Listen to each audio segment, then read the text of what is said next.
चलिए जी शुरू करें। एक बार ऑफिशियली गुड मॉर्निंग एवरीवन। आज कुछ नए बच्चे हैं जिनकी आज मेरे साथ फर्स्ट क्लास है। ठीक है, तो बाकी सबके साथ हमारा एक इंट्रोडक्शन राउंड हो गया था पूरा। जितने बच्चे आज नए हैं एक बार उनसे भी कुछ बात करेंगे और फिर अपने आगे बात करेंगे। लास्ट क्लास का जिनका जो लास्ट क्लास आए थे, कोई डाउट वगैरह? लास्ट क्लास वाली बातें सब क्लियर थी? तो जो एक बार नए बच्चे थे वो अपने बारे में बताएंगे, कुछ नाम और सीए क्यों करनी है। ये आपसे शुरू करते हैं। नाम क्या आपका? सौमिल अग्रवाल। सौमिल, आपका सीए क्यों करनी है आपको?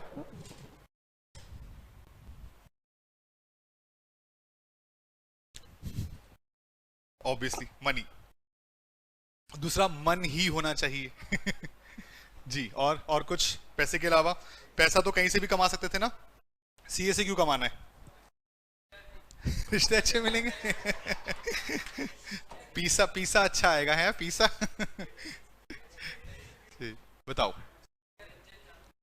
तो बाकी कामों से इज्जत मिलती है, क्या दिक्कत है? किसी ने बोला सीए करने के लिए, अपनी मर्जी से कर रहे हो, तो कहां से पता चला सीए करनी चाहिए? मतलब सीए ही करनी चाहिए 11th में आने के बाद। हाँ, तब अच्छा, तो वहां से सीए के बारे में सीए करनी है। चलिए अगला। और कौन बच्चा था पीछे बेटा? जी आप बताइए। क्रिश, बताइए क्रिश, आपने सीए क्यों चूज किया है? जी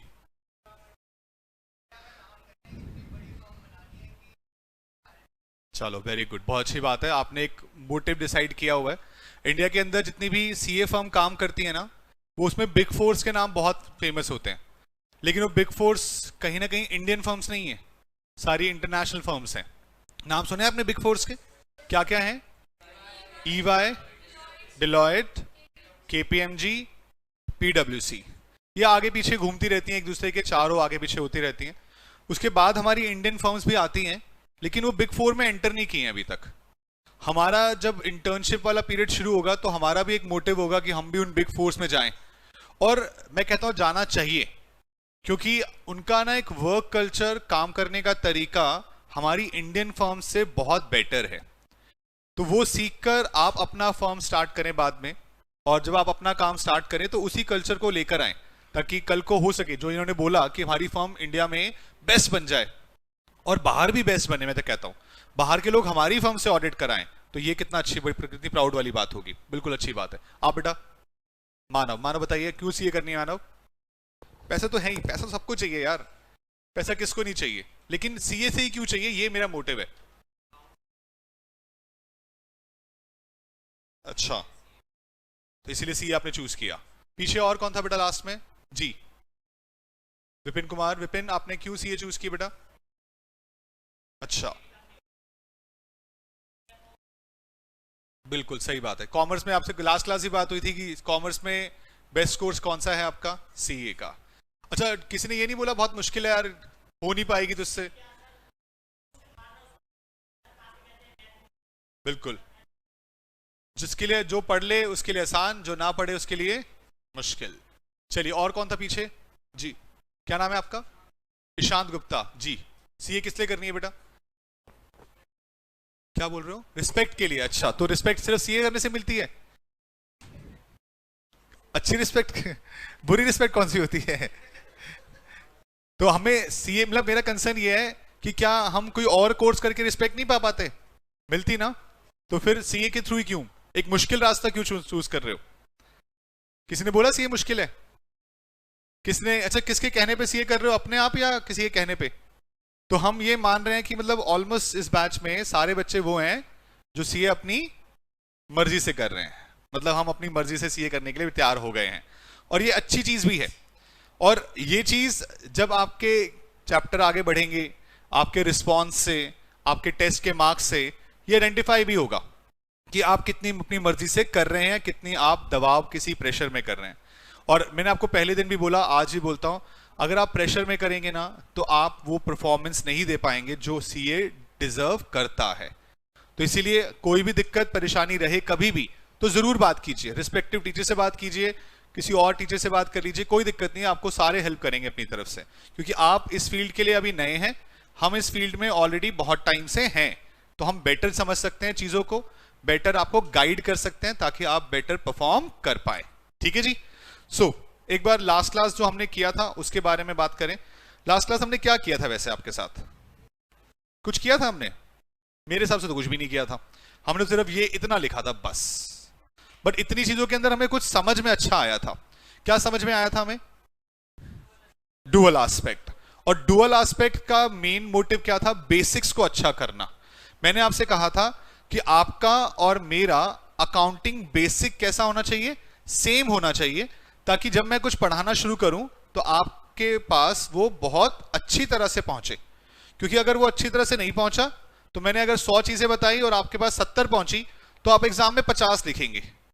मेरे 100 बताना, आप तक 70 का पहुंचना और 50 का लिखना, तो मार्क्स अपने आप कम हो गए। फिर आप बस पास हुए, और वो पास वाला काम अकाउंट्स में तो नहीं होना चाहिए, अकाउंट्स में तो बहुत अच्छे मार्क्स आने चाहिए। ठीक है ना? तो हम उसी उम्मीद से काम करेंगे, उसी उम्मीद से आगे बढ़ेंगे। बट लेकिन मैंने आपके साथ 5 चीजें डिस्कस की। अकाउंट्स के अंदर इन 5 चीजों के अलावा कुछ है भी नहीं। कौन कौन सी 5 चीजें हैं? Assets, expense, liability, income, capital. अच्छा, 5 ही क्यों हैं? 5 ही क्यों हैं? क्या कुछ और नहीं हो सकता था?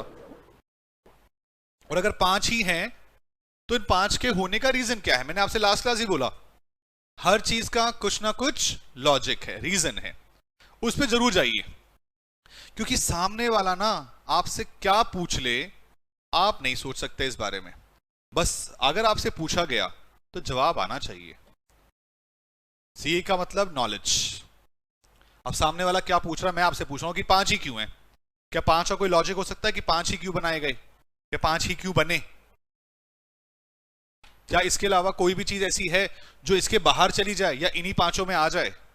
5 चीजें कौन कौन सी हैं? Assets, expenses, liability, income, capital. और ये 5 ही क्यों हैं, इसको सुनेंगे ध्यान से। आप सबने अकाउंटिंग प्रोसेस का वर्ड सुना है कभी? हमने पढ़ा भी होगा आई गेस। क्या था accounting process? Identifying, very good. Identifying के बाद मेजरिंग, थर्ड रिकॉर्डिंग। रिकॉर्डिंग में क्या करते थे? Journal, perfect. उसके बाद क्लासिफाइंग, क्या करते थे? लेजर। लेजर के बाद समराइजिंग। समराइजिंग में बनता था ट्रायल बैलेंस। ट्रायल बैलेंस की हेल्प से बनाते थे फाइनल अकाउंट्स, फाइनेंशियल स्टेटमेंट्स। और फाइनेंशियल स्टेटमेंट हमें हमारे इनकम, एक्सपेंसेस, लायबिलिटी, कैपिटल और एसेट्स, इन्हीं की बात तो करते हैं। ये एसेट, लायबिलिटी और कैपिटल कहां कहां आते हैं? ये तीनों चीजें कहां आते हैं? बैलेंस शीट में। और ये एक्सपेंसेस और इनकम कहां आते हैं? या तो ट्रेडिंग में या फिर, तो इनके बाहर बचा क्या? इसीलिए 5 में ही समराइज हो गया सब कुछ। इसके अलावा कुछ पढ़ना भी नहीं, आप कुछ भी बोलोगे वो इन 5 में आ जाएगा। अब आपको इन 5 में डालना आ गया, समझो अकाउंट्स आ गई। हर कंपनी अपने अकाउंट्स कैसे बना रही है वो अलग कहानी है, लेकिन सबके लिए कॉमन चीज तो यही है ना। तो वो कॉमन चीज अच्छे से आनी चाहिए। जैसे ही कॉमन चीज अच्छे से आ गई, सारा काम आसान। क्लियर यहां तक की बात? तो फिर आज शुरू करें। मैं अभी भी बेसिक भी काम करूंगा, क्योंकि मुझे आपका बिल्कुल जो, देखो हमारे कोर्स का नाम क्या है? CA foundation. का मतलब नींव। किसी भी बिल्डिंग की नींव स्ट्रांग होनी चाहिए। तो आपके नाम के आगे जब सीए लगेगा तो उसका बेस स्ट्रांग नहीं हुआ तो सीए लगने के बाद भी वो फायदा नहीं हुआ। या तो सीए का डिग्री नहीं मिलेगी, मिल भी गई तो फिर वो पैसा नहीं मिलेगा। तो इसलिए फाउंडेशन बेसिक पे काम करेंगे और मैं उसी के हिसाब से आपके साथ चलूंगा। और आज मैंने जो आपके साथ पहला वर्ड अभी यूज किया, उसी वर्ड की बात करते हैं। क्या वर्ड था? Accounting process. ठीक है जी, अकाउंटिंग प्रोसेस। अब बताइए, अकाउंटिंग प्रोसेस में सबसे पहला वर्ड आपने मुझे बताया, क्या बताया? आइडेंटिफाइंग या आइडेंटिफिकेशन। किस चीज का आइडेंटिफिकेशन? और and, very good. Identifying, identification of financial transactions and क्या चीज, इवेंट्स। ट्रांजैक्शन और इवेंट में क्या फर्क?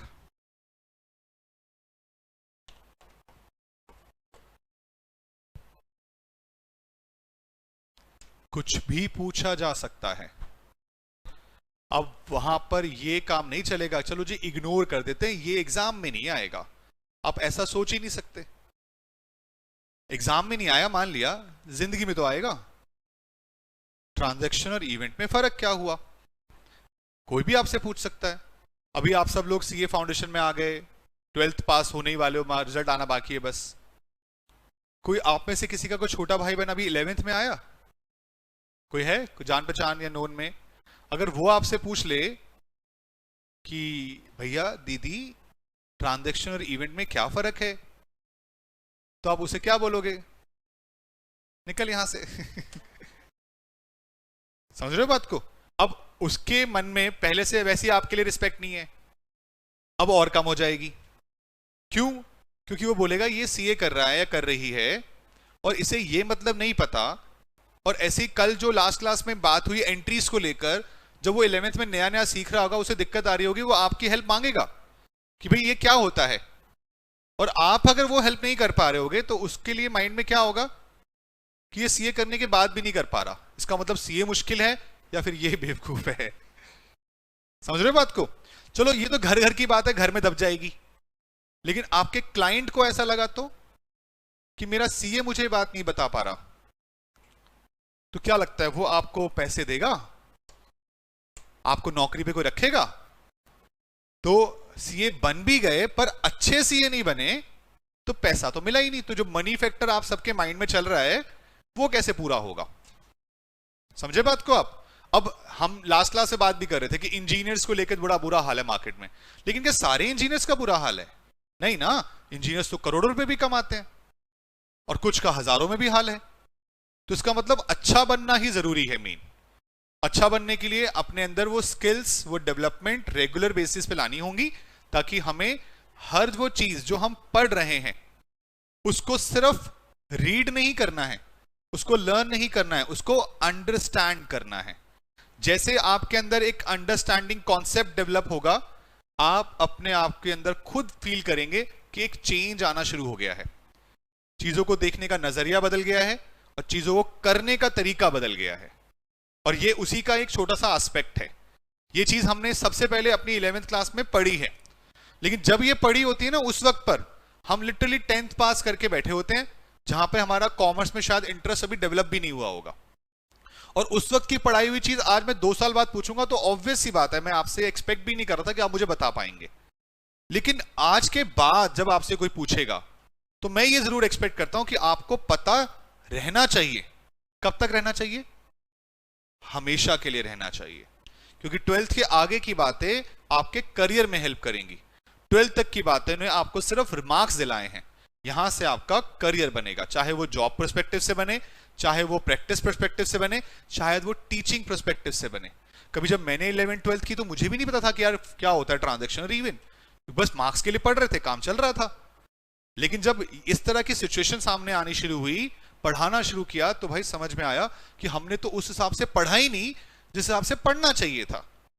हम मार्क्स के लिए पढ़ते रहे, काम चलता रहा, पास भी हो गए, सीए भी बन गए। लेकिन जब पढ़ाना शुरू किया तब अल्टीमेट समझ में आई बातें कि भाई सामने वाला बच्चा मुझसे कुछ भी पूछ सकता है, तो अगर मुझे ही नहीं पता होगा तो मैं किसको क्या बताऊंगा।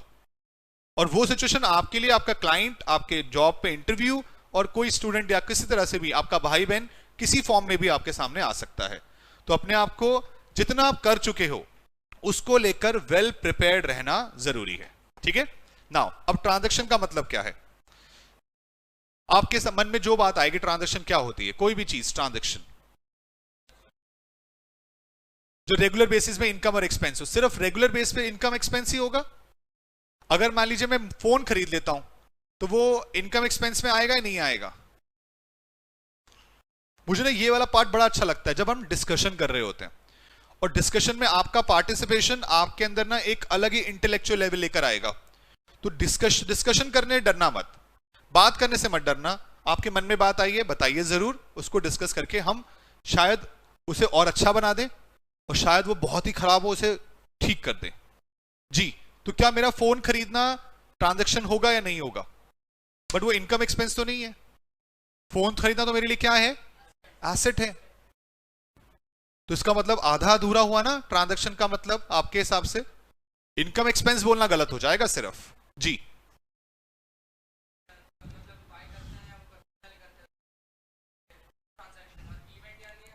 तो इसका मतलब सिर्फ खरीदना और बेचना ही ट्रांजैक्शन है,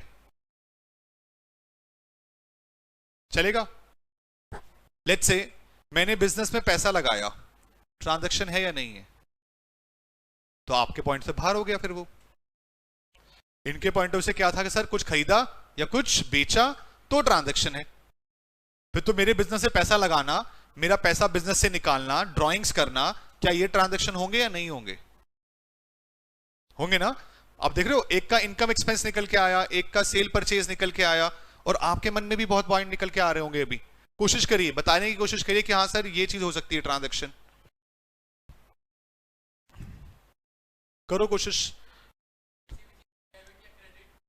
डेबिट क्रेडिट तो फिर ट्रांजैक्शन ही होगी फिर। तो फिर इवेंट में डेबिट क्रेडिट नहीं होता होगा?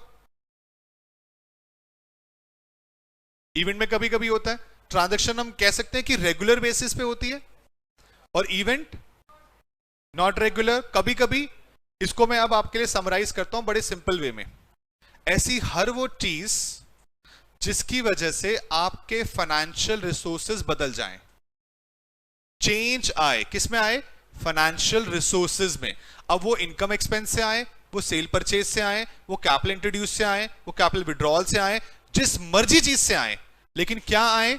Change in resources. कौन से रिसोर्स? Financial resource. वो ट्रांजैक्शन है। और जिससे फाइनेंशियल रिसोर्सेज में चेंज नहीं आया, वो आपके लिए क्या बनेगा? इवेंट। पॉइंट समझ में आया? सिंपल डेफिनेशन है। डेफिनेशन क्या? मीनिंग है कि जी फाइनेंशियल रिसोर्सेज में चेंज लाओगे तो वो आपके लिए ट्रांजैक्शन रहेगा, और कोई चेंज नहीं आएगा तो इवेंट की फॉर्म में रहेगा। तो transaction means change in financial resources. देखो, मुझे भी पता है और आपको भी बता देता हूं, ये एग्जाम में नहीं आता, लेकिन आपकी नॉलेज में जरूर आ गया है आज। कोई कल को ट्रांजैक्शन और इवेंट का डिफरेंस पूछेगा ना, तो आप उसको बता पाओगे, और मुझे वही चाहिए। जब आप सारी बातें बताना सीख चुके होगे ना, आपको सब कुछ आ चुका होगा। और ये लर्निंग स्टेज है, यहां पर सीखने में कोई बुराई नहीं है। कुछ कमियां हैं तो ठीक करेंगे, बट अगर आपकी इच्छा हुई, जिस दिन आपकी सीखने की इच्छा खत्म हो गई ना, उस दिन समझ लीजिए सीए आपके काम से या आपके कंट्रोल से बाहर जा रही है। तो सीखने की इच्छा नहीं छोड़नी है। So change in financial resources हम कह सकते हैं हमारे लिए क्या बनेगा? ट्रांजैक्शन। अभी मैं एग्जांपल के फॉर्म में डिस्कस भी करूंगा आपके साथ। और दूसरा हमारे पास क्या है? इवेंट्स। इवेंट्स हमारे लिए क्या है? No change in financial resources.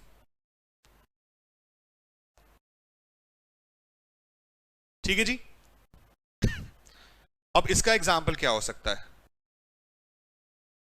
For example के लिए मैं कहता हूं 1000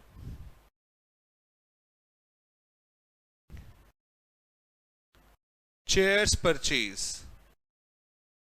एट द रेट ₹500। क्या लगता है बेटा, कितनी चेयर परचेज की मैंने? 1000 चेयर परचेज की। कितने रुपए के रेट से? 500 रुपए के रेट से। कितना अमाउंट खर्च कर दिया? 5 लाख रुपए। इसके लिए क्या ये चीज आपके लिए लगता है आपको ट्रांजैक्शन है या नहीं है? क्या ट्रांजैक्शन है इसके अंदर? क्या चेंज आ रहा है रिसोर्सेज में? कैश जा रहा है, एसेट्स आ रहे हैं। अच्छा, एसेट है या गुड्स हैं? अब 1000 चेयर एसेट किसके लिए होंगी? मैं 1000 चेयर रख के क्या करूंगा? मैं 1000 चेयर में खुद थोड़ी बैठूंगा। देखो, किसी कंपनी के लिए तो एसेट बन सकता है ना। हमारे एजुकेशन बिजनेस में तो एसेट बन सकता है। 1000 चेयर हम यूज कर लेते हैं, कोई बड़ी बात नहीं इतनी। तो इसका मतलब आपके बिजनेस के नेचर पे डिपेंड करता है कि वो आपके लिए गुड्स है या फिर एसेट। अच्छा, in both the cases transaction तो है, चाहे गुड्स आए चाहे एसेट की फॉर्म में आए। इन बोथ द केसेस ये हमारे लिए क्या बनेगा? ट्रांजैक्शन। ऑल्दो मैंने इसे गुड्स के पर्सपेक्टिव से लिखा है। किसके लिखा है मैंने? ये गुड्स के पर्सपेक्टिव से। तो मुझे प्लीज एक बार जल्दी से याद दिला दो, अगर आप चेयर परचेज कर रहे हो, गुड्स परचेज कर रहे हो, तो क्या ये आपके लिए एसेट अब है या नहीं है? गुड्स परचेज करना एसेट है या फिर नहीं है? लास्ट क्लास बात हुई थी इसके बारे में, क्या लगता है होता है या नहीं होता है? तो फिर क्या होता है? एक्सपेंस होता है। और एक्सपेंस के लिए आपने एक वर्ड यूज किया था, purchases. Purchases account debit to cash account. Himanshi आपका पॉइंट क्लियर हो गया? कोई दिक्कत तो नहीं है? मैंने पॉइंट दोबारा रिपीट कर दिया है। ट्रांजैक्शन और इवेंट्स को लेकर हमारा यही डिस्कशन अभी शुरू हुआ है, हमने अभी तक कुछ ज्यादा डिस्कस नहीं किया। कितने अमाउंट से बेटा? 5 लाख रुपए से। कोई दिक्कत इस बात से? और ये जो पॉइंट बना, ये आपके लिए क्या बन गया? एक ट्रांजैक्शन। क्लियर है? कोई डाउट तो नहीं? चलिए, मैंने इस 1000 चेयर में से कितनी चेयर्स? 700 चेयर्स सेल कर दी at the rate ₹700 each. 700 chair मैंने बेच भी दी। क्या लगता है इससे फाइनेंशियल रिसोर्सेज में चेंज आएगा? क्या चेंज आएगा? कैश आएगा, और इस बार चेयर्स चली जाएंगी, गुड्स चले जाएंगे। तो पैसा आ रहा है, तो क्या लगता है कुछ डेबिट करना चाहिए? किसे डेबिट करना चाहिए? कैश अकाउंट को डेबिट कर देना चाहिए। Cash account debit to sales account. Perfect. Cash account debit to sales account. कितने अमाउंट से बेटा? भाई ये 1000 इंटू 500 हुआ था, तो ये 700 इंटू 700 हो गया। कितना हो गया? 4,90,000। क्या लगता है कोई दिक्कत इस बात से?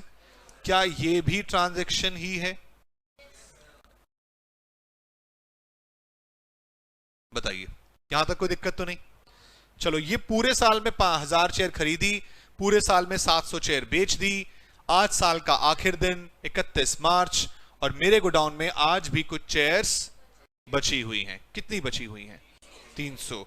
क्या वो 300 चेयर्स मेरी बुक्स ऑफ अकाउंट में शो की जाएंगी या ऑलरेडी शो कर रखी हैं? बताइए। करी जाएंगी?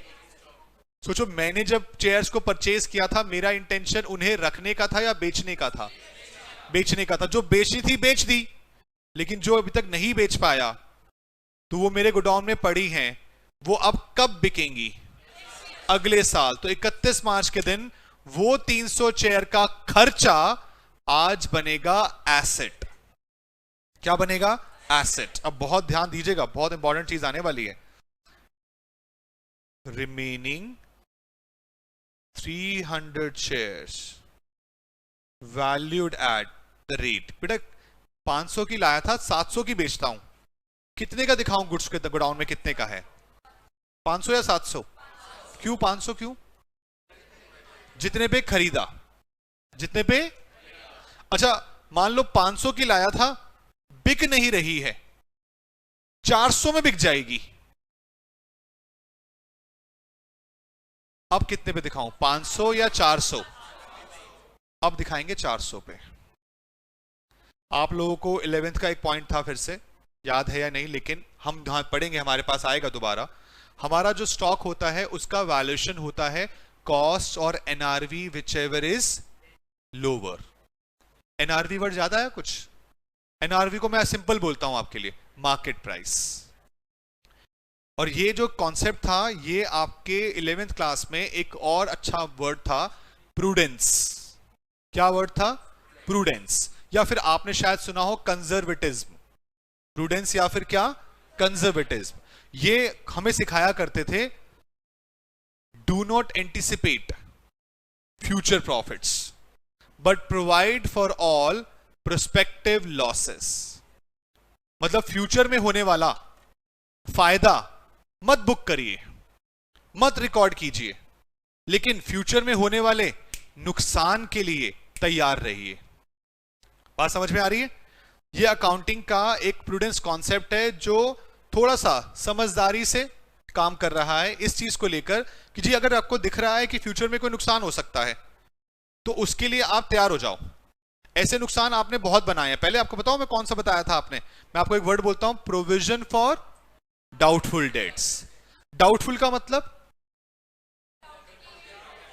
जिस पे आपको शक है कि पैसा डूब सकता है, लेकिन डूबा तो नहीं था ना। डूबे हुए पैसे को क्या बोलते थे? Bad debts. लेकिन मेरा बैड डेट हो सकता है, मैं उसके लिए पहले ही क्या बनाता था? प्रोविजन। और वो प्रूडेंस के अकॉर्डिंग ही बनता है। ऐसे ही हमारे स्टॉक का वैल्यूएशन भी प्रूडेंस के अकॉर्डिंग ही होता है। और हमारा स्टॉक का वैल्यूएशन कहता है कि आप अपने स्टॉक को कॉस्ट प्राइस और market price which ever is lower पे दिखाएंगे।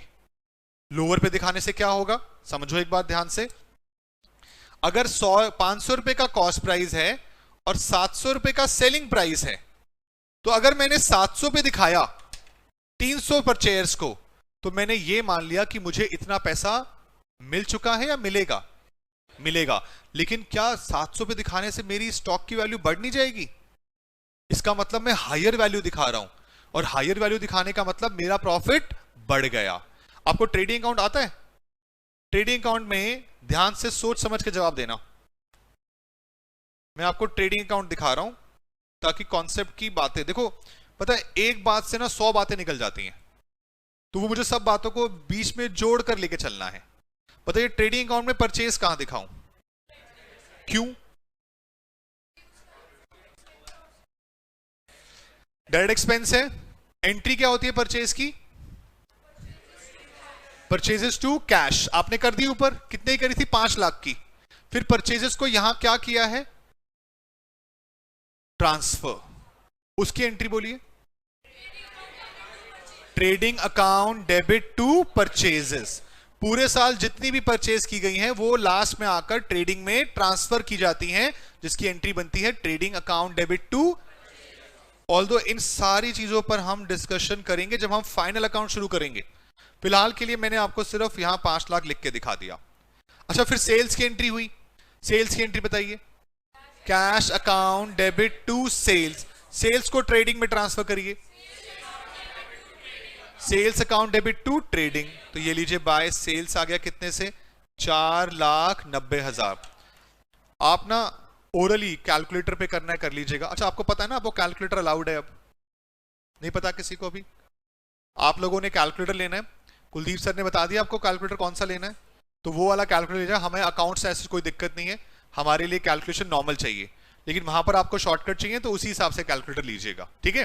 लेकिन ले लीजिएगा, जितना लेट करेंगे उतना आपको ही दिक्कत आएगी। जब 12th में अलाउड नहीं था तो आप फोनों पे लगे रहते थे कैलकुलेशन करने के लिए। अब अलाउड हो गया है तो अब फोन पे नहीं लगना है, अब एक्चुअली कैलकुलेटर लेना है, और अच्छा लेना है जो कि लॉन्ग टर्म चले। लॉन्ग टर्म क्यों बोल रहा हूं? क्योंकि कैलकुलेटर पे भी हाथ बैठाना होता है, स्पीड बढ़ानी होती है। तो अगर आपकी स्पीड नहीं होगी, किस दिन आपका कैलकुलेटर, सस्ता वाला कैलकुलेटर खराब हो गया, कोई नया लिया, उसका डिजाइन, उसकी शेप, उसके नंबर्स अलग तरह के हैं, तो वो सब चीजें दिक्कत देते हैं। तो इन चीजों का ध्यान देना है। नाउ अब 300 चेयर आपने रखी हुई है गोडाउन के अंदर। अब आपका बताइए, मुझे बहुत ध्यान से बताना, आपने कितनी चेयर बेची हैं? उस पर कितना प्रॉफिट है? 200 रुपए पर चेयर ना। तो 200 चेयर पे 700 रुपए के, सॉरी 700 चेयर पे 200 रुपए का प्रॉफिट कितना बनता है? और कितना प्रॉफिट आ रहा है इस वक्त पे? प्रॉफिट आ रहा है, लॉस आ रहा है। कमी किस चीज की? क्लोजिंग स्टॉक की। तो मैं यहां पर दिखाऊंगा क्लोजिंग स्टॉक। क्या एंट्री बन रही है? Closing stock account debit to trading account. Closing stock account debit to trading account. कितने अमाउंट से बेटा? कितनी चेयर के लिए? 300 चेयर्स। कितनी चेयर्स के लिए? 300 चेयर। किससे? 500। कितना हो जाएगा? 1.5 लाख। ये करते ही मेरा क्रेडिट साइड मुझे दिखा रहा होगा 640। यहां भी क्या लिखूंगा? 640। और मेरा ग्रॉस प्रॉफिट वही आ गया जो आप अभी बोल रहे थे, 140। लेकिन जैसे ही मैंने इसे 500 की जगह 700 पे दिखा दिया, ये कितना हो जाएगा? 2,10,000। ये कितना हो जाएगा? 7 लाख। ये कितना हो जाएगा? 7 लाख। ये कितना हो जाएगा? क्या लगता है, मेरा प्रॉफिट बढ़ गया? कितने से बढ़ा? क्या ये प्रॉफिट कमा चुके हो? कमाओगे, लेकिन अभी कमाया नहीं है, लेकिन आपके अकाउंट में तो दिखा दिया। इसीलिए प्रूडेंस ने बोला कि अपने पास कॉस्ट और market price which ever is lower पे दिखा रहे हैं, तो इसका मतलब आप अपना प्रॉफिट बुक नहीं कर रहे हैं।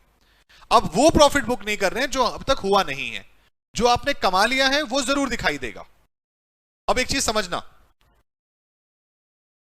5 लाख में से 700 की कॉस्ट यहां चली गई, 300 की नीचे आ गई। 5 लाख में से 700 की कॉस्ट ऊपर चली गई। 700 की कॉस्ट कितनी होगी पता है? 700 शेयर इंटू 500 कितना? 3,50,000। 350 की चीज ही कितने में गई थी? 490। वही 140 का प्रॉफिट था। लेकिन अब बहुत ध्यान सुने, मार्केट प्राइस 700 की जगह अगर 400 है और मैं कितने पे दिखा रहा हूं? 500 के हिसाब से। 500 की चीज मार्केट में कितने की बिकेगी? तो इसका मतलब श्योर शॉर्ट आपको फ्यूचर में क्या होने वाला है? लॉस। अभी बुक करो। प्रूडेंस कहता है अभी बुक करो, क्योंकि पता है कि फ्यूचर में क्या होने वाला है? नुकसान। तो आपको नुकसान के लिए रेडी अभी से होना पड़ेगा। और ये करते ही अब आपकी वैल्यू कितनी हो जाएगी? 1,20,000। ये कितना हो जाएगा? 6,10,000। ये कितना हो जाएगा? 6,10,000। ये कितना हो जाएगा? हो गया लॉस अपने आप ही, प्रॉफिट अपने आप ही कम। दोनों केसेस में प्रॉफिट को कम दिखाना मोटिव है, क्योंकि एक्स्ट्रा प्रॉफिट अभी आप बुक नहीं कर सकते। पॉइंट समझ में आता है ये वाला? मैं प्रूडेंस को लेकर ना एक और एग्जांपल देता हूं, अच्छा सा एग्जांपल, आप लोगों को बड़ा पसंद आएगा। आज ना एक शर्त लगाते हैं, ऑल्दो शर्त में बहुत टाइम के बाद लगाता हूं जब पूरा बैच फुल हो जाता है, लेकिन अभी बात आ गई है तो शर्त का डिस्कस कर लेते हैं, दोबारा फिर लगा लेंगे। आज शर्त लगा लेते हैं, हमने एक काम करते हैं आज, अगर आप में से कोई भी बच्चा 100 में से 100 लाता है अकाउंट्स में, मेरी तरफ से 21,000 कैश प्राइस। ये बात सुन के अब आपको क्या लगता है? और मैं मजाक नहीं कर रहा हूं, पास में सीपीटी के टाइम पे, सीपीटी मतलब समझते थे आप? फाउंडेशन का पहला वाला नाम, उससे पहले वाला मेरे टाइम पर था PE1, प्रोफेशनल एजुकेशन 1, PE1 बोलते थे। फिर सीपीटी आया, अब सीपीटी के बाद क्या आया? फाउंडेशन। और फाउंडेशन से पहले सीपीटी के टाइम पे हमारा पेपर भी ना ऑब्जेक्टिव होता था, मतलब वही MCQ, और उसमें क्या होता था? 60 मार्क्स के अकाउंट्स के और 40 मार्क्स का लॉ, ये कंबाइंड है। तो एक बच्चे के 60 आउट ऑफ 60 आए थे, तो हमने उसको 21,000 का चेक दिया था। और मैं चाहता हूं कि आप में से कोई बच्चा आए ऐसा, अगर आपको इस चीज से इंस्पिरेशन मिलती हो, मोटिवेशन मिलती हो, तो क्या बुरा है? नाउ अब पॉइंट इज, अगर मैं आपको बोलता हूं जी आपको 100 में से 100 लाने पे 21,000 मिलेंगे, तो इसके लिए आपको क्या करना है? पैसा जोड़ना है, नहीं जोड़ना है? नहीं। क्यों? अगर आ गए तो पैसा आपको मिलना है, उसके लिए क्या टेंशन? हां, अगर करना है तो क्या करना है? सिर्फ मेहनत करिए, 100 में से 100 लाइए, 21,000 मिल जाएंगे आपको। तो इसके लिए क्या आप इनकम बुक कर लोगे आज कि भाई 21,000 तो बुक कर लेते हैं, सर से पैसे मिलेंगे, कंफर्म है 100 आएंगे? इसी तरह से एक और एग्जांपल होता है लॉटरी इनकम का। किसी ने आज लॉटरी की टिकट खरीद ली, तो क्या लगेगी? लगेगी, पक्का है? नहीं, कंफर्म है क्या? किसी की कंफर्म है आज तक? एक इंसान की थी, चूचा। मुख फुकरे मूवी देखी है ना आप सबने, उसकी तो लगती थी, लेकिन वो मजाक की अलग बात है। तो पॉइंट कहने का यह है कि फ्यूचर में मिलने वाली इनकम की रिकॉर्डिंग पहले नहीं की जाती, उसकी टेंशन भी नहीं लेनी। लेकिन अगर मैं शर्त में एक बात जोड़ दूं कि अगर आपके 100 में से 100 नहीं आए तो मैं 21,000 लूंगा, क्या अब टेंशन हो सकती है? अब पढ़ाई से ज्यादा टेंशन किस चीज की? कि पैसे जा सकते हैं। कि 100 में से 100 किसी के आ जाए वो एक्सेप्शनल है, लेकिन 99% बच्चा कैसा होगा कि भाई चांसेस कम है, 99 मार्क्स भी आए तो फिर भी पैसा देना पड़ सकता है, और उसके लिए पैसा जोड़ना भी पड़ेगा। नुकसान हुआ नहीं है, हो सकता है, बट फिर भी उसके लिए तैयारी करनी पड़ेगी, प्रोविजन बनाना पड़ेगा। प्रूडेंस ने सिखाया कि फ्यूचर में होने वाले नुकसान के लिए रेडी रहिए, चाहे इनकम आए भी जाए, आने वाली होगी तब बुक करना जब वो एक्चुअली आ जाएगी, वरना बुक नहीं करेंगे।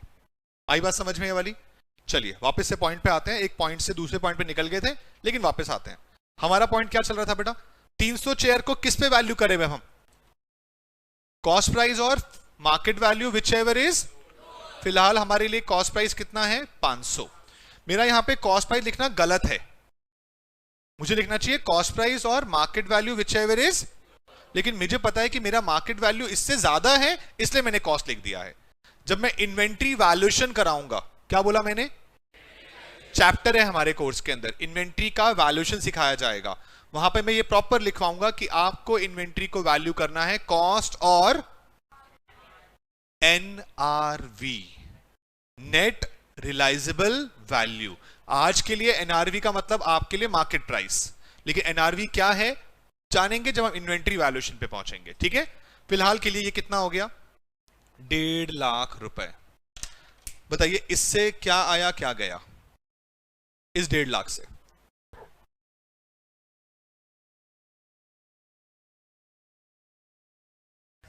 सोचिए, 1000 चेयर आई थी परचेज करते वक्त, 700 चेयर चली गई बेचते वक्त। पहले वाले केस में पैसा गया भी था, दूसरे वाले केस में पैसा आया भी है। इस वाले केस में क्या आया क्या गया? आया है। क्या आपके फाइनेंशियल रिसोर्सेज में चेंज हुआ है? वो गोडाउन में ही पड़ी थी, आज भी गोडाउन में ही पड़ी है, बस एंट्री बदल गई है। इसका मतलब ये ट्रांजैक्शन नहीं है, ये क्या है? इवेंट है। No change in financial resource. क्या इसे रिकॉर्ड करेंगे नहीं करेंगे? अभी तो किया आप लोगों ने। इसका मतलब इवेंट्स भी रिकॉर्ड होते हैं, बस फर्क यह है कि उनसे कोई चेंज इन रिसोर्सेस नहीं होता।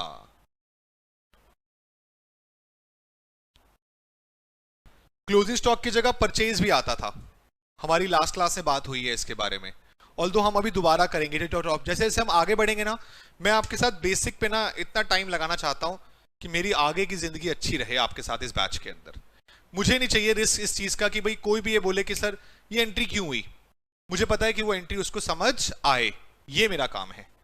बाकी चैप्टर वाइज तो कुछ चैप्टर तो 11th के ही हैं आपके। 11th चैप्टर कौन कौन से? Rectification of error, BRS, final accounts, bills of exchange. लेकिन रेक्टिफिकेशन ऑफ एरर में क्या है? Journal entries. Bills of exchange में भी क्या है? आपने बिल्स ऑफ एक्सचेंज पढ़ा है? वैसे नहीं पढ़ा है, आपके कोर्स से हट गया था ना 11th से। हाँ, बट उसमें भी क्या होती है? Journal entries. और जहां जहां जर्नल आएगा वहां वहां आपके चेहरे पे डर दिखाई देगा, और वो डर निकालना है।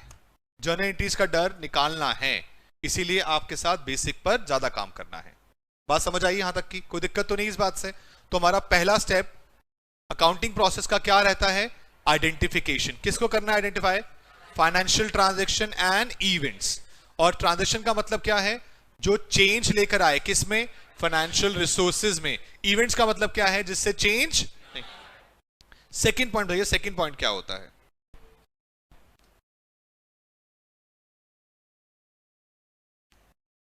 Measuring in terms of money.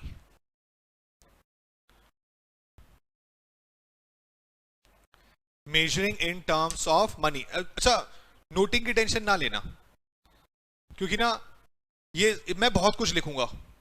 अब सब कुछ मुझे फॉलो करते हुए लिखोगे ना, तो इसका मतलब आप मेरी बात नहीं सुन रहे हो। आपका ध्यान किस पे है? कि लिखने वाला पार्ट छूट ना जाए। तो अभी नहीं, टेंशन नहीं, लिखने की टेंशन नहीं चाहिए। 2 साल से लिख ही तो रहे थे, बट चेंज लाना है ना। वो चेंज लाने के लिए आपको लिखना नहीं, समझने पे फोकस करना है। शीट मिल जाएगी यार, ये चीजों की टेंशन नहीं है, आप फोकस करिए समझने पे। Measuring in terms of money. Money की टर्म्स में क्या करना है? मेजर। इसका मतलब अकाउंटिंग एक सिंपल सी बात कहती है कि अगर कोई भी ट्रांजैक्शन हुई है, कोई भी इवेंट हुआ है, तो आपको अपनी बुक्स में उसे सिर्फ तभी रिकॉर्ड करना है जब वो मनी में मेजर हो सकते हैं।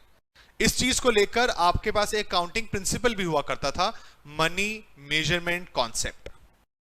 अगर आप किसी भी चीज को, ट्रांजैक्शन को, इवेंट को मनी में मेजर कर पाए तो रिकॉर्ड हो जाएगा, अगर नहीं कर पाए तो रिकॉर्ड। तो मैं आपके सामने एग्जांपल रखता हूं, आप बताना कि मनी में मेजर होगा या नहीं होगा, आइडेंटिफाई हो जाएगा। चलिए जी, तो पहला एग्जांपल मेरे लिए, मैंने फर्नीचर परचेज किया,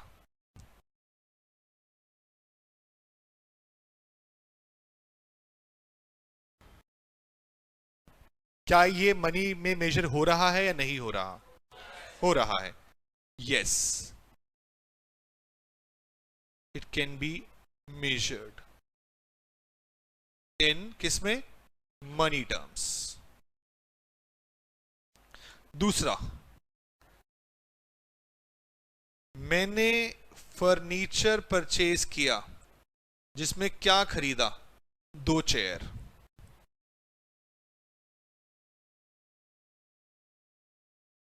क्यों? ऊपर भी फर्नीचर, नीचे भी फर्नीचर। हाँ जी, क्या है? क्रेडिट पे है, तो क्रेडिट वाले इसका मतलब मेजर नहीं हो सकते।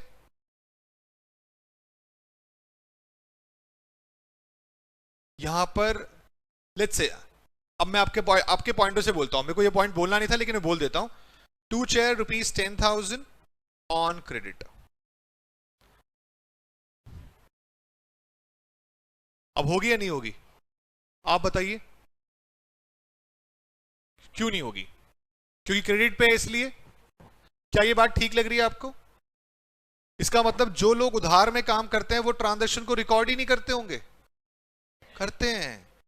कैश से और उधार से फर्क नहीं पड़ता। जो इस वक्त पे लिखा है ये रिकॉर्ड हो सकता है, नहीं हो सकता? और अगर ये नहीं लिखा है तो अब नहीं हो सकता, क्योंकि अब अमाउंट नहीं है।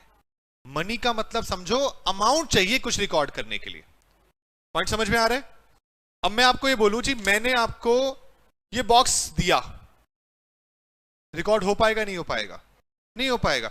मैंने ये बॉक्स 100 रुपए का दिया, अब हो जाएगा। मैंने आपको ये 100 रुपए का बॉक्स कैश में दिया, हो जाएगा। मैंने ये 100 रुपए का बॉक्स क्रेडिट में दिया, तब भी हो जाएगा। कैश क्रेडिट से फर्क नहीं पड़ता। फर्क इससे पड़ता है कि 100 रुपए है या नहीं है। जब तक 100 रुपए नहीं है तब तक ट्रांजैक्शन बेकार है। उसको रिकॉर्ड करने के लिए चाहिए पैसा, अमाउंट लिखा होना चाहिए। अमाउंट नहीं लिखा है तो रिकॉर्ड नहीं होगा। एग्जाम्पल लीजिएगा, बहुत अच्छा मैं आपके सामने एग्जाम्पल देने जा रहा हूं। थर्ड, तो जी ये ए है और ये बी। ए के पास अपनी एक कार है, कितने की कार है? बी के पास भी अपनी एक कार है, उसकी कार है 12 लाख की। इन्होंने अपनी अपनी कार आपस में कर ली एक्सचेंज। आपको याद होगा एक सिस्टम हम बचपन में पढ़ते थे, बार्टर सिस्टम, है ना? Barter system. तो भाई इसकी कार, ए की कार चली गई बी के पास, बी की कार चली गई ए के पास। किसी की कार महंगी भी है क्या? किसकी कार महंगी है? तो बी ने क्या बोला कि भाई मुझे साथ में और क्या चाहिए? 2 लाख रुपए। इसने दे भी दिए। ट्रांजैक्शन रिकॉर्ड होगी या नहीं होगी? कितने अमाउंट से? कितने से?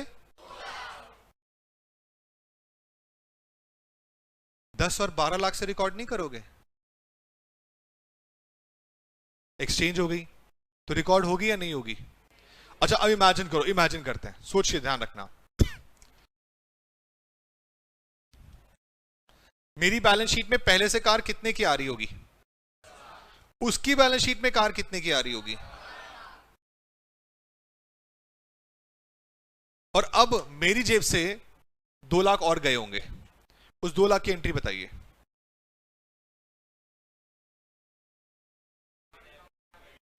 कौन सी कार? लेट्स से ये एक्स कार थी, ये वाई कार थी। सोचिए, कार का नाम रख दिया मैंने, एक्स कार और वाई कार। तो आपकी बुक्स में जो कार है वो कौन सी कार है? उसकी बुक्स में जो कार है वो कौन सी कार है? एक्सचेंज हो गई। उसकी कार यहां आ चुकी है, आपकी कार वहां जा चुकी है, और आपके पास से 2 लाख रुपए और भी गए हैं।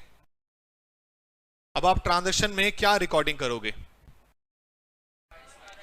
वाई कार डेबिट टू कितने से?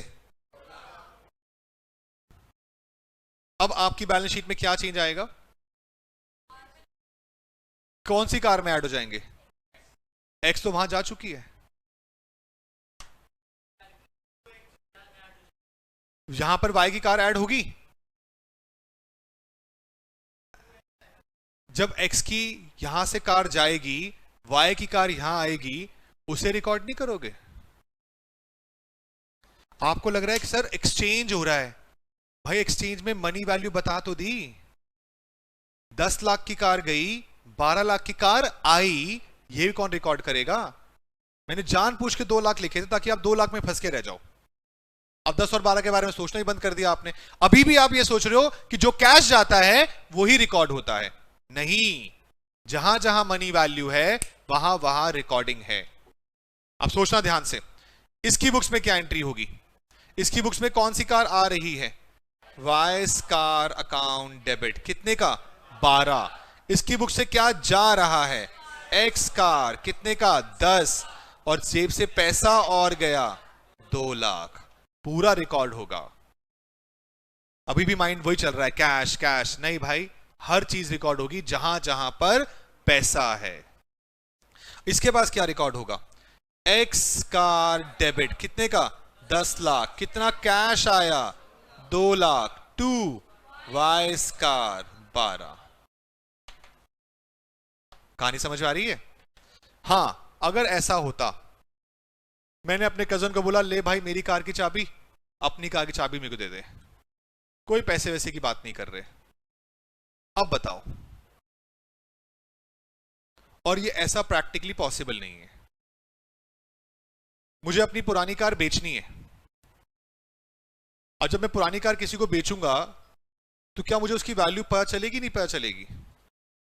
आप जानते हैं इतने ऑनलाइन प्लेटफॉर्म है, Cars24 पे जाइए, अपनी कार की डिटेल डालिए, वो आपको अभी एक एस्टिमेटेड प्राइस निकाल के दे देगा। फिर आप जितने प्राइस से बेचेंगे वो उसकी सेल वैल्यू बन जाएगी। तो किसी भी चीज का वैल्यूएशन करना आज के टाइम पे मुश्किल नहीं है। और मैंने ना बचपन में बार्टर सिस्टम एक्चुअली डील किया हुआ है। डील इन सेंस की मैंने करके देखा हुआ है। मेरे नानी के घर में हम गांव गए हुए थे, तो वहां पे गांव में प्रॉपर ये था, मतलब मेरे मामा के बेटे ने एक्चुअली घर से गेहूं उठाए और हम गए दुकान पे, एक कटोरी गेहूं था, गए लेकर वहां गए और वहां से ना एक कुछ टॉफी वगैरह लेकर आ गए, खाने का सामान लेकर आ गए अपने लिए। ये था प्रॉपर बार्टर सिस्टम। और ऐसा ही होता था पहले कि जी पैसा नहीं है तो क्या करिए, घर से अपने पास से सामान, चावल, गेहूं, दाल जो ला सकते हो ले आइए, वो वहां पे उसको रखेगा। उसे वो तोलता भी था कि कितने का लेके आया होगा, उसको अंदाजा लगाने की कोशिश कर रहा था वो, और उसके बदले में 2, 4, 5 रुपए का सामान हमें दे देता था। इसका मतलब क्या ये ट्रांजैक्शन रिकॉर्ड हो पाएगी? नहीं। लेकिन क्या इसको वैल्यू किया जा सकता था? जो मैं गेहूं लेकर गया वो 10 रुपए का था, उसने उसके बदले में 10 रुपए का सामान दे दिया, तो हो तो गई वैल्यूएशन। तो आजकल ये कहना कि ट्रांजैक्शन सिर्फ तब रिकॉर्ड होगी जब कैश इन्वॉल्व होगा, नहीं। मैं कहता हूं सिर्फ क्या होना चाहिए? अमाउंट। और अगर अमाउंट नहीं है तो कोशिश करिए, वैल्यूएशन निकालिए और अमाउंट मिल जाएगा। अमाउंट निकालना आजकल मुश्किल काम नहीं है, किसी चीज का भी अमाउंट निकाल सकते हैं आप। लेट्स से ये इसका रिमोट है प्रोजेक्टर का, कितने का?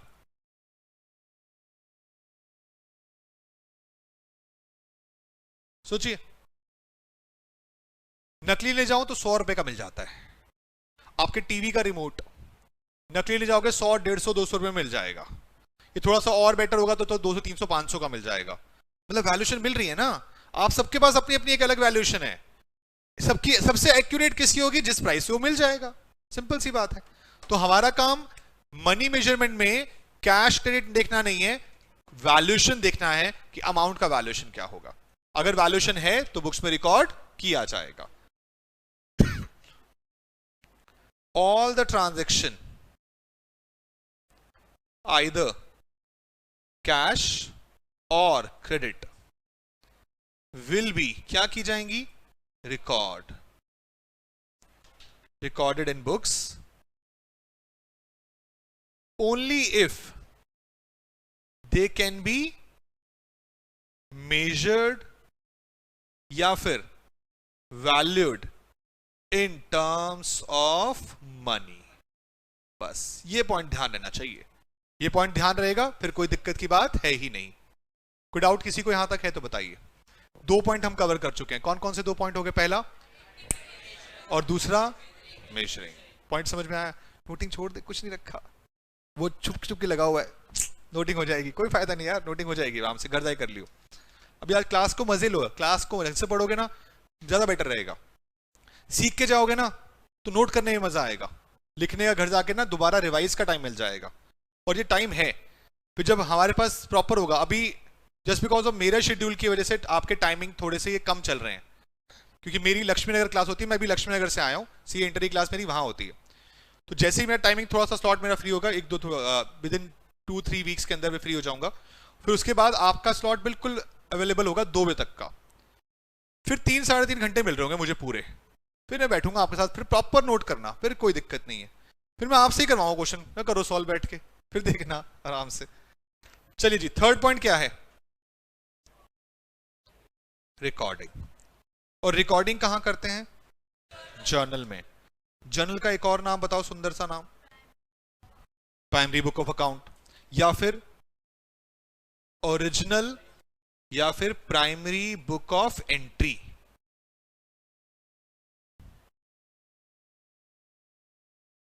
मतलब पहली बुक, मेन बुक, जहां पर पहली बार ट्रांजैक्शन और इवेंट को क्या किया जाएगा? रिकॉर्ड किया जाएगा। क्या किया जाएगा? रिकॉर्ड किया जाएगा। और जर्नल को करने के लिए आपको फॉलो करने होते हैं क्या? Rules of debit and credit. Rules of debit and credit.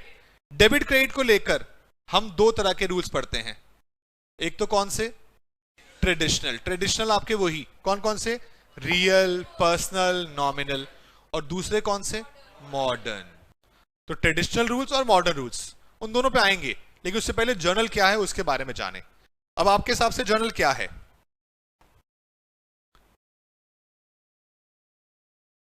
जहां पर कोई भी ट्रांजैक्शन हुई उसको रिकॉर्ड करना है। लेकिन जर्नल का ना सब डिवीजन हो रखा है। क्या हो रखा है? और सब डिवीजन के अंदर 2 पार्ट में पार्ट डिवाइडेड है। कौन कौन से 2 पार्ट? यस, बोलो बोलो, पूरा बोलो। ना ना ना, सब्सिडरी बुक्स ना, इसको हम क्या बोलते थे? स्पेशल पर्पस बुक्स, या फिर आपने बोला सब्सिडरी बुक्स। ये सब नाम हमने सुने हुए हैं, पढ़े हुए हैं, बट अभी ये नाम हो गए हैं सुने सुने, क्योंकि आपको बहुत टाइम से इनके बारे में नहीं पता, और शायद 11th की इतनी रिक्वायरमेंट नहीं थी कि इनके बारे में अच्छे से जाना जाए। लेकिन अब जो बातें आपके सामने आ रही हैं उनका मोटिव इसलिए नहीं है कि वो एग्जाम में आएंगे, वो इसलिए है कि आपकी नॉलेज बढ़ाएंगे। और जिस दिन आपने नॉलेज पे काम करना शुरू कर दिया, मुझे ये सब बातें बोलनी ही नहीं पड़ेंगी। ठीक है ना? चलिए जी, दूसरे पार्ट में बताइए क्या आएगा? जनरल पर्पस बुक, जिसका फेमस नाम आप क्या बोलते हो? Journal proper. और कोई नाम भी हो सकता है? यस, जनरल जर्नल, ये इसके नाम है। अब स्पेशल पर्पस बुक का मतलब हर एक काम के लिए, तो हर एक काम बोलना सही नहीं रहेगा। हर एक का मतलब तो फिर बहुत कुछ हो जाएगा। स्पेशल कामों के लिए, स्पेशल पर्पस ना, स्पेशल कामों के लिए स्पेशल बुक, जिस बुक में आप नाम किसको देते थे सबसे पहला? Cash book. और कैश बुक में कितने तरह की बुक बनाई है आप लोगों ने? जैसे कि single column cash book, double column cash book, पेटी कैश बुक। यहां पर आप पढ़ेंगे 3 कॉलम कैश बुक भी है। आपके 11th के कोर्स में नाम लिखा होता है सिर्फ, बट वहां पे होती नहीं है। कभी पहले पढ़ाया भी करते थे वहां पर, लेकिन अब नहीं है। तो हमें कितनी पढ़नी होंगी? 4। कौन कौन सी है? सिंपल या single column cash book, double column cash book, triple column या 3 कॉलम कैश बुक, और पेटी कैश बुक। और इनमें क्या रिकॉर्ड होता है? कैश का आना, कैश का जाना, बैंक में पैसा आना, बैंक से पैसा जाना। तो इसका मतलब कैश बुक में आप रिकॉर्ड करेंगे all cash oblique bank transactions. कोई दिक्कत तो नहीं? देखते हैं ना, धीरे धीरे आप समझ जाएंगे बातों को, सब चीजें आपके सामने पूरी क्लियर हो जाएंगी। दूसरी बुक कौन सी? Perfect, very good. दूसरी बुक थी परचेज बुक। इसमें क्या रिकॉर्ड करेंगे? इसमें सारी की सारी क्रेडिट परचेज आती हैं। क्या आती हैं? फिर कैश परचेज कहां आती हैं? क्योंकि सारी कैश ट्रांजैक्शन के लिए कौन सी बुक बन गई? Cash book. तो परचेज, क्रेडिट परचेज के लिए कौन सी बन गई? Purchase book. तो ये लीजिए, ऑल क्रेडिट परचेजेस रिकॉर्डेड। समझ पा रहे हो ना बातों को? अगली चीज, अगले पॉइंट क्या है? Perfect, sales book. और यहां पर अब कौन सी? All credit sales recorded. अगली बुक बताइए। परचेज को वापस करना पड़ जाए तो कौन सी बुक बना दी गई? Purchase return book. इसमें क्या रिकॉर्ड करूं? रिटर्न्स, और all returns of credit purchases. चलिए फिफ्थ बताइए। सेल्स बुक का उल्टा सेल्स रिटर्न बुक। और इसमें क्या रिकॉर्ड किया गया?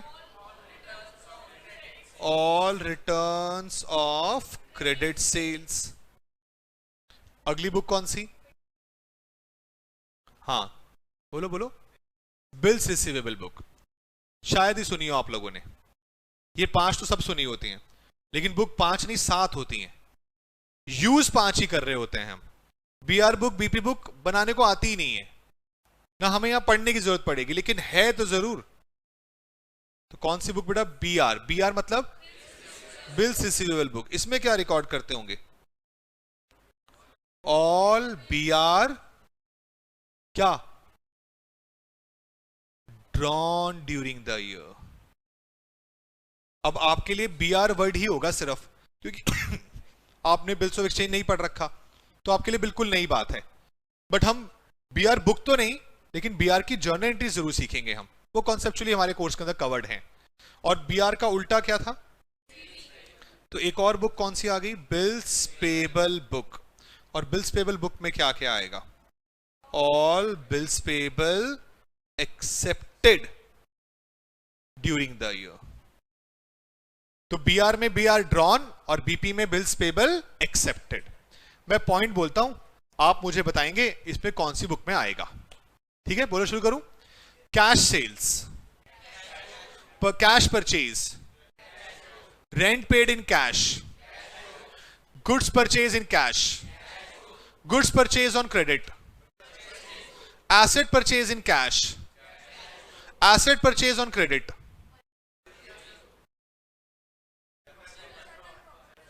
पांच लो, छठे में फंसा लो और आप फंस गए। एसेट परचेज ऑन क्रेडिट इनमें से किसी बुक में नहीं आ सकता। क्यों नहीं आ सकता? क्योंकि वो अब एक जर्नल ट्रांजैक्शन में चला गया है, उसके लिए कोई स्पेशल पर्पस बुक नहीं है। हम एसेट हर रोज थोड़ी खरीद रहे होते हैं जो उसके लिए बुक बना के बैठ जाएं। हम गुड्स रोज खरीद सकते हैं, इसके लिए स्पेशल ट्रांजैक्शन के लिए बुक बना दी गई। तो यहां पे मैं बोलूं तो अगर उन ट्रांजैक्शन की बात हो रही है जो रेकरिंग बेसिस पे हो रही होती हैं, इसीलिए उनके लिए बुक बनाई गई है। कैश बैंक से भरा पड़ा है बिजनेस, परचेज सेल से भरा पड़ा है बिजनेस, रिटर्न से भरा पड़ा है बिजनेस। बीआरबीपी पहले से कम हो चुके हैं, इसीलिए उनके बारे में नहीं पढ़ाया जा रहा। और उसके अलावा जब भी कोई आप एसेट खरीद रहे हो, इनके अलावा कोई भी बात हो रही है,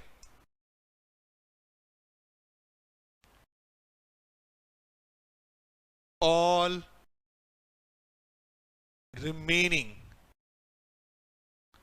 transactions and events will be recorded in, कहां रिकॉर्ड किए जाएंगे? Journal proper. एग्जाम्पल के लिए पहला पॉइंट, अभी तो बोला पहला point, asset purchase on credit. अच्छा, मैं एक चीज मैं पूछता हूं, फिर मैं यहां लिखवाता हूं। अगर कैश सेल्स है तो कहां पर आएगा? कौन सी बुक? Cash book. और अगर उसी कैश सेल्स का रिटर्न है तो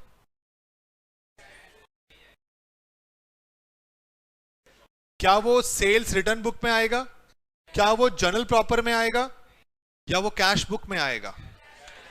अगर मैंने कोई सामान कैश में बेचा और वो वापस आ गया तो कैश ही वापस जाएगा ना। तो जो रिटर्न्स बुक है वो क्रेडिट के लिए बनी है।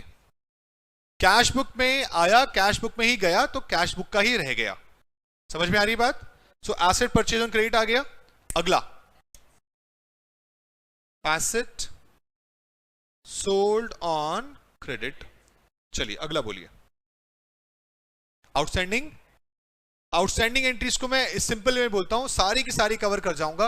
Adjustment entries. कौन सी एंट्रीज? एडजस्टमेंट एंट्रीज, जिसमें इन्होंने एक वर्ड बोल दिया, कौन सा? आउटस्टैंडिंग। एक्सपेंसेस, प्रीपेड एक्सपेंसेस, बिल्कुल सही, सी पॉइंट में आया। अक्रूड इनकम और अनअर्न इनकम। और सच्ची मुच्ची बताना, ये इन चारों चीजों के नाम सुन के थोड़ा डर लगा किसी को अभी, या अजीब लगी, याद नहीं रहती, मुश्किल सी लगती हैं, एंट्री भूल जाते हैं, ऐसा किसी के साथ है तो जरूर बताएं। और है तो बता देना, छुपाने का फायदा नहीं, वो तो मैंने अगली क्लास में पकड़ लेना है, क्योंकि मैंने अब इसके बाद जर्नल पे काम करना है। और जर्नल के मैं करीबन आपके साथ 10 कॉन्सेप्ट डिस्कस करूंगा। 10 कॉन्सेप्ट है मेरे पास करीबन, जो आपके बेसिक को अच्छा करने के लिए जरूरी है। जो करने को तो मैं 1000 कर लूं वो भी कम है, लेकिन 10 ऐसे हैं जो कॉमन यूज होते हैं, तो उसमें से मेरे पास ये भी आएगा, तो आप तब पकड़े जाओगे। तो इसीलिए अभी बता तो बेटर है। किसी को लगता हो कि भाई अक्रूड इनकम क्या है, मुझसे समझ ही नहीं आता, मुझे दिक्कत आती है ना। देखो अब हाथ उठाएंगे धीरे धीरे, बाकी तो सबको पता है, सब पक्का। अक्रूड इनकम की एंट्री क्या होती है?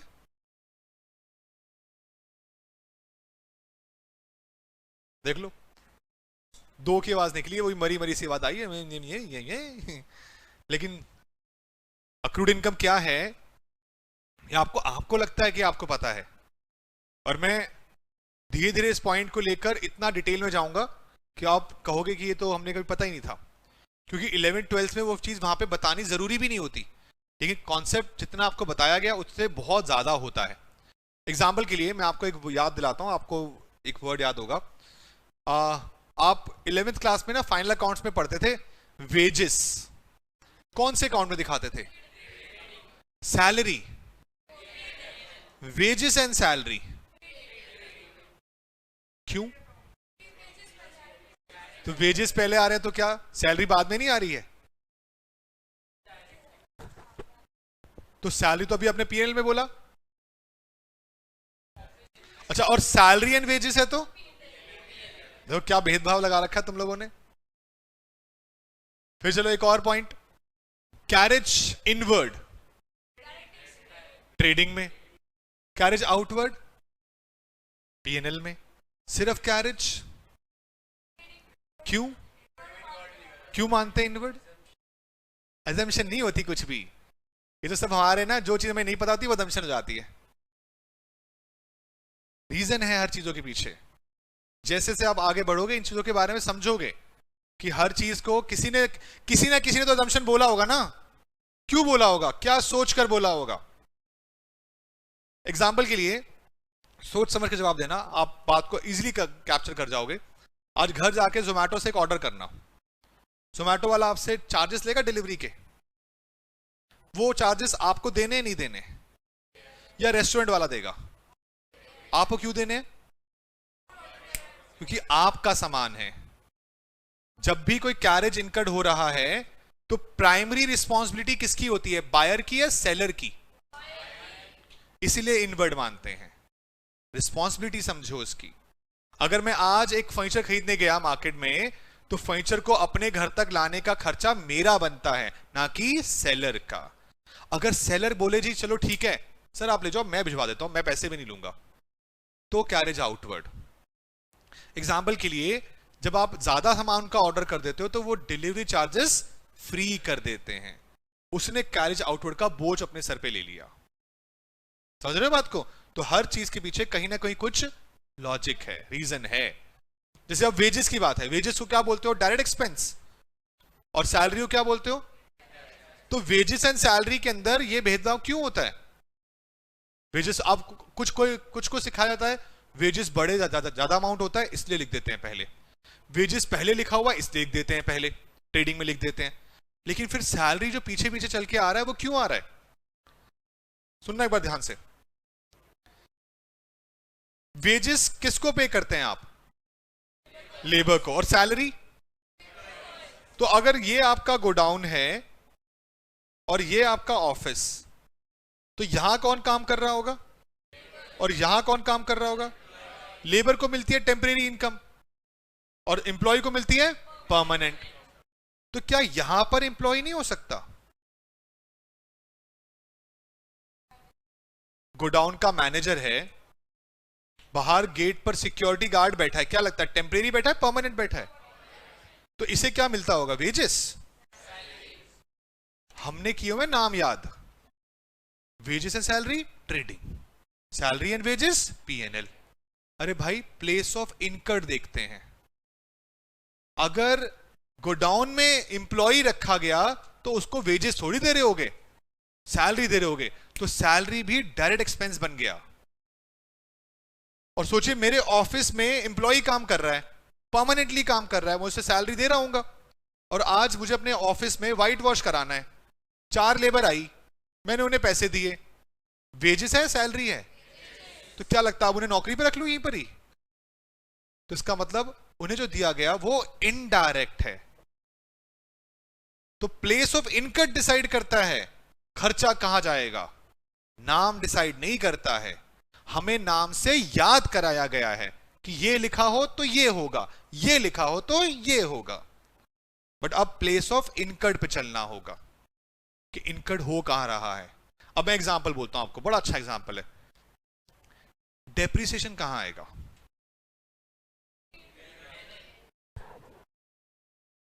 किस पे लगता है डेप्रिसिएशन? फिक्स एसेट पे। तो आप ये कहना चाह रहे हो कि आपके गोडाउन में एक पंखा भी नहीं है, क्योंकि सारा डेप्रिसिएशन तो आपने कहां डाल दिया? पीएनएल में। मतलब एम्प्लॉय, लेबर, वर्कर सब काम कर रहे हैं, लेकिन एक पंखा, एक एसी, एक फर्नीचर का एक पीस भी नहीं है, पूरा गोडाउन खाली पड़ा हुआ है। क्यों? वहां एसेट नहीं हो सकते? क्या उन एसेट का यूटिलाइजेशन नहीं हो रहा होगा? उन पे डेप्रिसिएशन नहीं लग रहा होगा? बट चीजें 11th की नॉलेज तक दी गई हैं, 11th में उतनी ही आती हैं। आगे की जिंदगी तो अब शुरू हुई है, जहां पर आपको ऐसा लगेगा कि आप 11th 12th में ABCD में सिर्फ A पढ़ के आए हो अभी, और अभी तो BCD होना बाकी है। चलो जी, यहां तक का पॉइंट क्लियर है सबको? आगे चलें। हाँ, एग्जाम्पल की बात चल रही थी। 3rd के बाद अगला एग्जाम्पल बोलिए।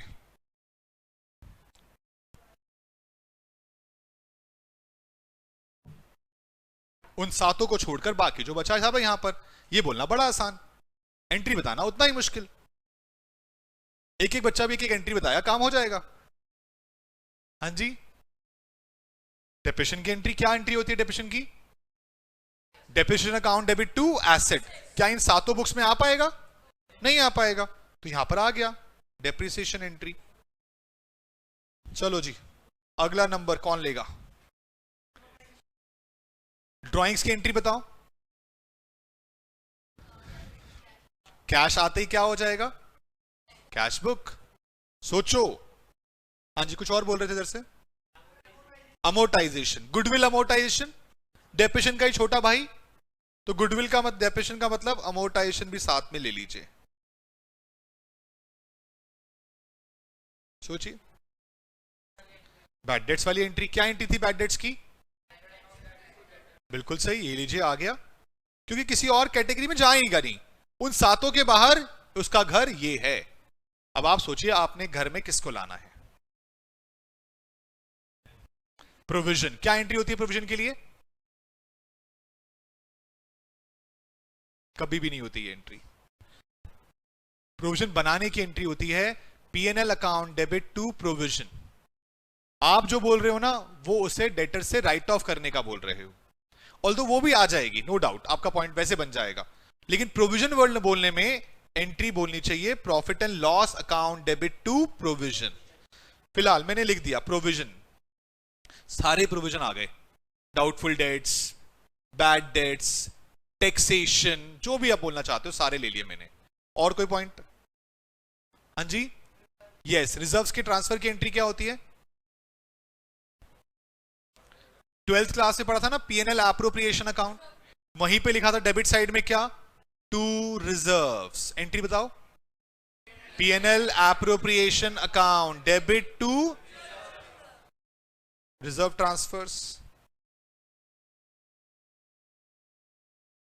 देखो एक एक जब सोचना शुरू कर रहे हो ना, आंसर भी आना शुरू हो रहा है। अभी थोड़ी देर पहले तक एक भी नहीं बोल पा रहे थे, लेकिन अब धीरे धीरे याद आ रही हैं। और कुछ ज्यादा जाए बता दो। एंट्री बोलो। ये वो होगी एंट्री आपकी फ्री सैंपल वाली ना, उसकी बोल रहे हो। इसके लिए हम बोलते हैं goods used for other than sale purpose. याद आएगा आपको point? Goods given as charity, goods distributed as free sample, goods withdrawn by proprietor for personal use. तो ये सारे ही पॉइंट कवर हो गए। Goods loss by fire, goods use as an asset. तो वो 5 पॉइंट कवर कर दिए एक ही एंट्री के साथ। और कुछ याद आता है? गुडविल की एंट्री बताओ। राइट ऑफ करते थे, एडजस्टमेंट एंट्री है, ऊपर एडजस्टमेंट एंट्री मान लेता हूं मैं, यहां पे कवर हो जाएगी। इसके अलावा आपके जितने भी तरह के क्या करते थे आप, रेक्टिफिकेशन एंट्रीज, वो भी सारी यहां जाती हैं। उसके अलावा इंटरेस्ट ऑन कैपिटल या फिर ड्रॉइंग्स यहां पर आ जाएगा। भाई देखो ना, सिंपल सी बात है। प्रॉफिट एंड लॉस में देखो बच्ची बोल रही है सर ट्रांसफर एंट्रीज भी आती हैं सारी की सारी। अभी आपने ऊपर परचेज की एंट्री को कहां ट्रांसफर किया था? ट्रेडिंग में। क्या एंट्री बताई थी मुझे? Trading account debit to purchases आ जाएगी, यहां पर ट्रांसफर एंट्री होती है। तो ये सारे के सारी चीजें क्या हैं? वो ट्रांजैक्शन जिनको उन 7 जगह पे 7 पॉइंट्स में जगह नहीं मिली, तो उनके लिए नया घर बन गया। कौन सा? Journal proper. बात समझ में आती है? यहां तक कोई दिक्कत तो नहीं। और इन्हें रिकॉर्ड करने के लिए अब आपको जानना है एक इंपॉर्टेंट बात, सोच समझ के जवाब देना। Goods purchase in cash, journal entry करूं या कैश बुक में दिखाऊं? बट आप तो जर्नल एंट्री करते आए हो।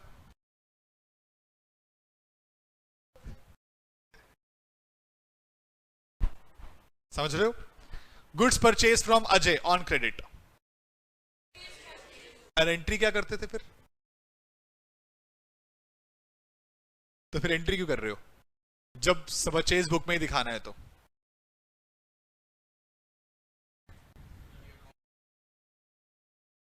अब है क्या? सब्सिडरी बुक्स क्या है वो समझना है। सब्सिडरी बुक्स और कुछ नहीं, आपके जर्नल एंट्री के वर्किंग नोट्स होते हैं। क्या होते हैं? सोचिए आप पूरे साल में अजय से कितनी बार सामान खरीद सकते हैं? 10 बार, 50 बार, 100 बार, 500 बार, हजारों बार। उसके लिए हजारों बार एंट्री नहीं करते लोग। जो बड़े बिजनेसेस होते हैं वो अपनी सेपरेट बुक्स बनाते हैं परचेज की, और उस परचेज की पूरे महीने की ट्रांजैक्शन उस परचेज बुक में चली जाती है। फिर पूरे महीने का टोटल एक एंट्री से रिकॉर्ड होता है, purchase account debit to Ajay, और टोटल मान लो 50 लाख रुपए का। बट वो 50 लाख का वर्किंग नोट कहां से मिल रहा होगा? परचेज बुक से। बात समझ में आई? तो जो सब्सिडरी बुक्स है ना, वो एक्चुअली में हमारे जर्नल एंट्रीज का वर्किंग नोट है। लेकिन जो छोटे बिजनेसेस हैं वो सब्सिडरी बुक्स बनाते ही नहीं है। वो कहते हैं हम तो हर चीज के लिए क्या रिकॉर्ड करेंगे? जर्नल। हमारा काम इतना बड़ा है ही नहीं, इतनी हजारों लाखों ट्रांजैक्शन ही नहीं है हमारी। तो वो अपने पास नॉर्मल जर्नल एंट्री रिकॉर्ड कर लेते हैं और कहते हैं जर्नल एंट्री से ही क्या बन जाएगा? ट्रायल बैलेंस, लेजर के बाद। लेकिन जो बड़ा बिजनेस कर रहा है, जिसकी हजारों ट्रांजैक्शन हो रही है महीनों के अंदर ही, तो वो बार बार एंट्री करने से बचने के लिए क्या करते हैं? पहले एक बुक बनाते हैं, सब्सिडरी बुक बनाते हैं, सब्सिडरी बुक का टोटल उठाते हैं और जाकर कहां ले जाते हैं? जर्नल के पास। इससे काम बढ़ गया, कम हो गया? कम हो गया। 1000 एंट्री रिकॉर्ड करना और 1000 ट्रांजैक्शन को सिर्फ लिखना में टाइम कम लगेगा। ऑल्दो हम जो ये बातें कर रहे हैं ना, ये हम बातें कर रहे हैं पुराने जमाने की। क्यों पुराना जमाना? ये काम तब हुआ करते थे जब लोग सारी अकाउंटिंग कैसे करते थे? मैन्युअली, हाथों से सब कुछ हुआ करता था। और आजकल तो सब कुछ किस पे है? सब कंप्यूटराइज्ड है, सब चीजों के सिस्टम बने हुए हैं, सॉफ्टवेयर बने हुए हैं। आप अगर कोई बिल बना रहे हो, वो बिल के बेसिस पर ही जर्नल एंट्री अपने आप हो जाती है। हमारा काम तो सिर्फ ये है कि सही ट्रांजैक्शन सिस्टम को बताना। एग्जाम्पल के लिए, wages paid on installation of machinery, wages paid on installation of machinery, क्या एंट्री रिकॉर्ड की जाएगी? Machinery account debit to cash. लेकिन हमें कई बार क्वेश्चन में पॉइंट मिलते हैं कि वेजेस का पॉइंट है। किसका पॉइंट है? एंट्री को मशीनरी की जगह कहां डेबिट कर दिया? वेजेस में। तो आप बताओ सिस्टम को कैसे पता चलेगा कि वेजेस आना है या मशीनरी आनी है? ये तो आपको पता है ना। और आप ह्यूमन एरर से मशीनरी की जगह अगर वेजेस लिख देते हो तो सिस्टम इसको आइडेंटिफाई नहीं कर पाएगा। वो तो वही लिखेगा जो आपने उसे बताया, और उसके बेसिस पर वो अपने सारे अकाउंट्स बना देगा। आप सबने टैली का नाम सुना है? टैली क्या होता है? एक अकाउंटिंग सॉफ्टवेयर जिसके अंदर आप एक एंट्री डालते हो रिकॉर्ड करने के लिए। यही ऐसे बना होता है, कैश का, रिसीट का, पेमेंट का, ऐसे बना होता है। उसमें आप एक एंट्री डालते हो, वो एंट्री को रिकॉर्ड करता है। अच्छा, वो ना एंट्री को गलत रिकॉर्ड होने से भी रोक लेता है। मान लो कई बार हम क्या करते थे, जब हम एंट्री करते थे तो एक जगह 1000 लिखा, एक जगह 100 लिख दिया। कितने का डिफरेंस आ गया? वो एरर दिखाता है, कहता है 900 आ रहा डिफरेंस आ रहा है। सोचो 900 क्या होगा? तो आपको दिख गया, गलती रुक गई वहीं पर ही। मैनुअली गलती हो जाया करती थी। लेकिन जब टैली में पहुंचे तो जर्नल उसने बना दिया।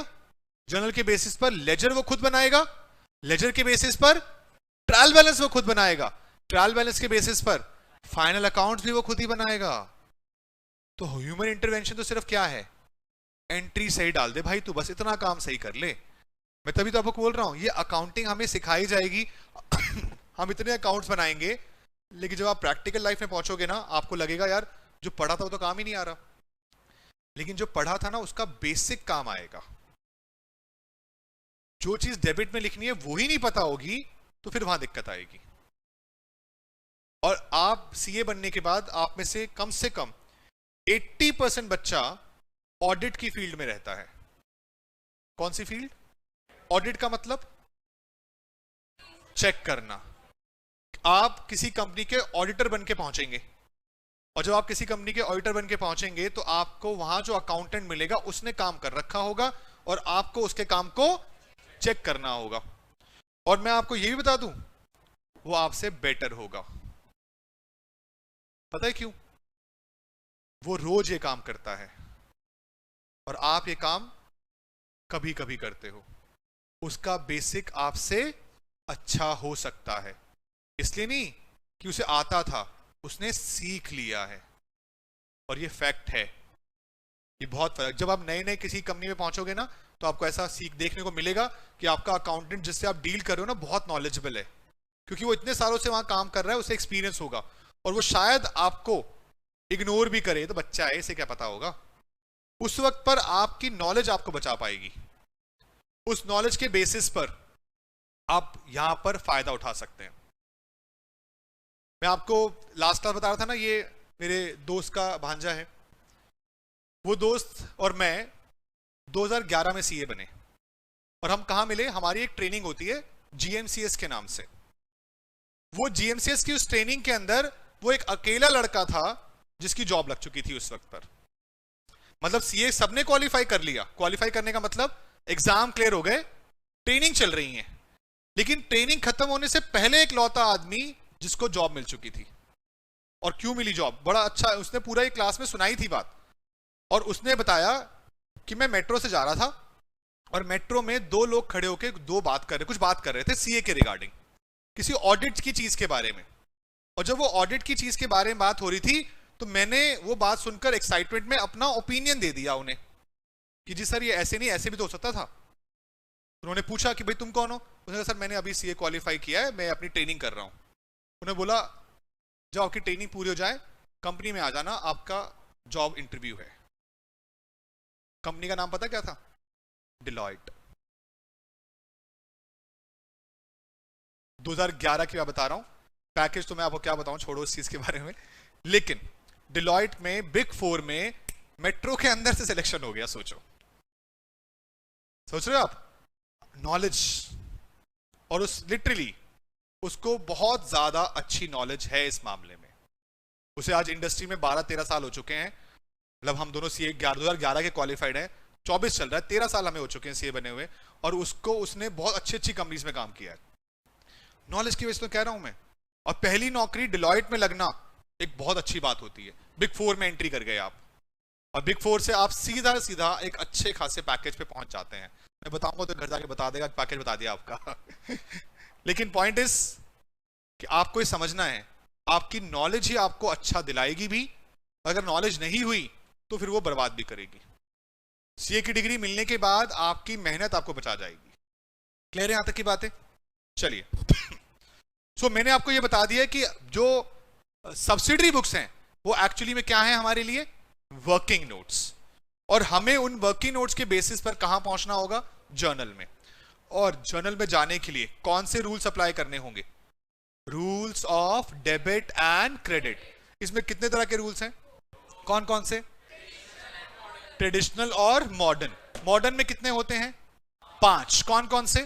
Asset, expense, liability, income, capital. और एसेट और एक्सपेंस का बैलेंस क्या है? और लायबिलिटी, इनकम, कैपिटल का बैलेंस क्या है? इंक्रीज करते हैं तो डेबिट सेम ऑर्डर रहेगा, और डिक्रीज करेंगे तो रिवर्स ऑर्डर रहेगा। पॉइंट समझ में आता है? तो फिर आज हम इतना ही रखेंगे, 12:30 बज चुके हैं आज के लिए। नेक्स्ट क्लास में यहीं से आगे कंटिन्यू करेंगे rules of debit and credit के साथ में। ठीक है? ये वाली शीट मैं मैम को, पिछली शीट भी नहीं मिली थी ना आपको, मैं दोनों शीट आपको भेज देता हूं, और इन शीट के बाद आप नोटिंग करके आएंगे प्रॉपर। यहीं से आगे हम आगे कंटिन्यू करेंगे फिर। ठीक है जी? किसी को कोई डाउट दिक्कत हो तो मुझसे पूछ लीजिएगा, मैं यहीं पर अवेलेबल हूं आपके लिए। और नेक्स्ट क्लास में फिर आगे कंटिन्यू करेंगे। Bye bye. हिमांशी, आपको कोई डाउट है बेटा ऑनलाइन से बता दीजिए, वरना फिर हम क्लोज करेंगे आज की क्लास को।